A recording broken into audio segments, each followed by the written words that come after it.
Днес ще направим една практика за освобождаване от негативните чувства. Останете до края, за да чуете.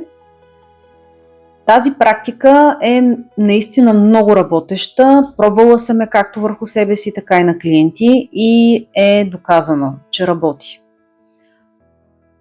Взимате листи химика и си помисляте за човека или ситуацията, която ви е разгневила, която не сте разрешили, която все още живее някъде във вас.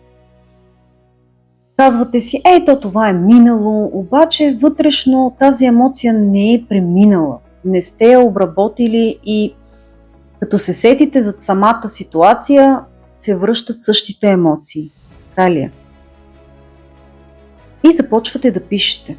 Започвате да пишете към човека, който искате да се отправите.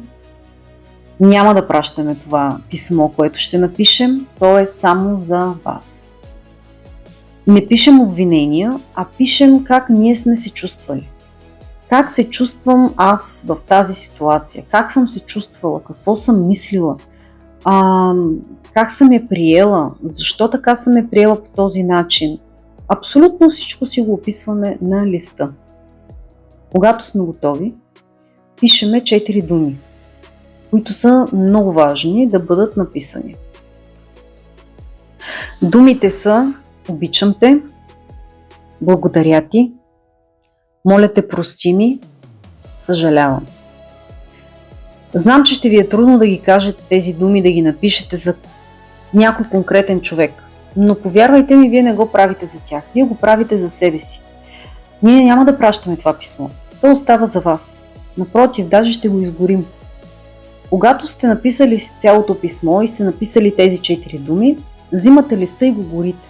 И докато го горите, си мислете как се освобождавате от всички тези чувства, как това вече не ви влияе, как това вече не е във вас. И ще усетите едно освобождаване. Може в момента на горене или момента дори на писане да усетите някакви плач да ви избие или някакви други чувства да дойдат при вас. Оставете им място, дайте им време да се проявят. Това ще отмине със сигурност. И след това наистина ще се усетите много по-леки, много по-свободни от тези негативни чувства и емоции. Много ще се радвам да напишете в коментар, след като сте написали писмото и сте го изгорили, как сте се почувствали. До нови срещи!